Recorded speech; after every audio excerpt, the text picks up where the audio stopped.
You know, some of the best engineers are little kids because they have no constraints.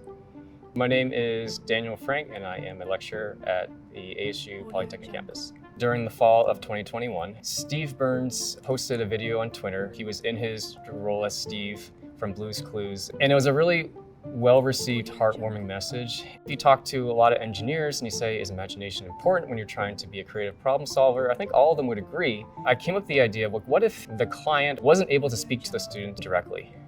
In order to do that, you have to be a detective. You have to be able to find clues and use those clues and make determinations. He made a full augmented reality game, it's called an ARG. Some clues are in real life, but some may be on the computer. Dr. Frank was dressed like the guy from Blue's Clues. He has a cat named Rusty. He would just sit the cat in certain spots of the classroom. And then the cat came to life in the class. He had these interactive slides. Sometimes there would be paw prints on certain slides. He would have us try to figure out the clues behind the paw print. Me and my friends even had like a whole document like spread out of where the clues were, when we found them, and then like what they meant. And we tried putting the whole story together. It was so fun. So engineering is about like your customers and doing things based off your customer needs. Like the cat couldn't talk clearly, but he did little things that gave us those clues. Understanding that process as an engineer, going back and forth with your client and your customer, and making sure that you're getting all the details that they want, all the things they need or that they're looking for in the product you're providing.